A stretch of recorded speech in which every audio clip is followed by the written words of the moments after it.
আসসালামু আলাইকুম everyone, welcome back to Akhi's lifestyle. কেমন আছেন সবাই? আশা করছি সবাই ভালো আছেন। আপনাদের মাঝে আবার একটি ছোট ব্লগ নিয়ে চলে এলাম। সেদিন ছিল শুক্রবার, ওয়েদারটা খুব সুন্দর, তাই বের হয়ে গিয়েছিলাম। কিছু টুকিটাকি কেনার ছিল আর একটু ঘোরাফেরার জন্য চলে গিয়েছিলাম আমি গুলশানের বিগ বস আউটলেটে। যেহেতু তাদের কোনো ভিডিও করার পলিসি নেই, তাই আমি কোনো ভিডিও করতে পারিনি। আর সেখান থেকে আমার কিছু কেনাও হয়নি, পছন্দ হয়নি। তা আমি চলে গিয়েছিলাম আর্টিসনে, যেটা তার পাশে অবস্থিত ছিল। সেখান থেকে কেনাকাটা শেষ করে আমি চলে গিয়েছিলাম যাত্রা বিরতিতে, যেটা গুলশানেই। আপনারা এখানে সব হ্যান্ডমেড কালেকশন পেয়ে যাবেন।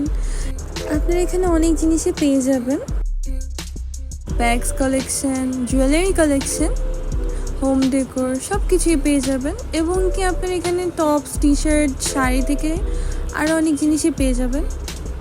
এখানে ছিল তাদের কিছু ওয়ালেট কালেকশন।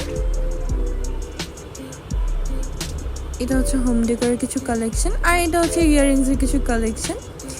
এরপর আমি চলে গিয়েছিলাম তাদের থার্ড ফ্লোরে, যেখানে তাদের রেস্টুরেন্ট ছিল।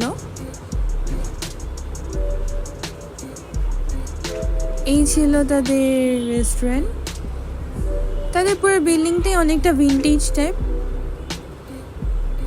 তারপর এখান থেকে আমি খাওয়া দাওয়া শেষ করে চলে গিয়েছিলাম বাসার উদ্দেশ্যে। আর আমি আর্টিসন থেকে কি কিনেছি তাই দেখাচ্ছি। আমি কিনেছিলাম দুইটা রেগুলার ওয়ারের জন্য প্লাজো বা প্যান্ট বলতে পারেন। আর আজকের মতো এতটুকুই। দেখা হচ্ছে নেক্সট ভিডিওতে। আনটিল দেন, আল্লাহ হাফেজ।